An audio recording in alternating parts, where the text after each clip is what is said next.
I knew this old idea that lurks in all sorts of stories, in this corpus of stories that I talked about. You know, there's an idea that the hero rescues his father from the belly of the beast. That's a very, very old idea. And what that seems to mean to some degree is that if you look into the abyss, then that it reacquaints you with the wisdom and possibility of your tradition. It's something like that. It forces that.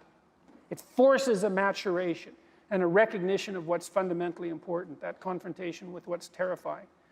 Well, so Christ says he has to be lifted up like the serpent in the wilderness. I thought, what does that mean? I thought a lot about the relationship between the serpent in the Garden of Eden and the idea of Satan, because there's an association there between those two ideas, and that's a very strange association too, because there's nothing in the biblical story in Genesis that indicates that the serpent is Satan. Like that's an idea that aggregates across hundreds of years or thousands of years, that equation. And I tried to think that through. I thought, well, the snake is the thing that threatens us, and that's true biologically. We're wired to be afraid of serpents, especially poisonous ones, and they've been in an antagonistic relationship with mammals for like 60 million years, very long time.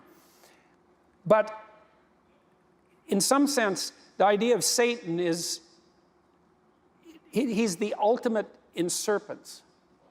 And so that's why that equation is drawn across time. It's like, well, what threatens you? Well, snakes. Yeah, they're pretty nasty. Well, there's snakes, and then there's, well, the origin of snakes. So maybe you conquer a snake, and that's one thing, and maybe the next thing is you go out and you find nests of snakes and you root them out. But then there's the snakes that are in the hearts of your enemies. That's a harder snake to deal with.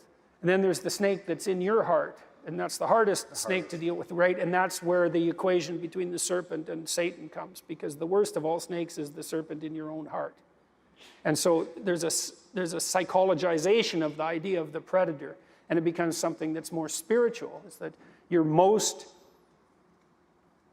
vulnerable to the worst impulses within you, right? That's the worst predator.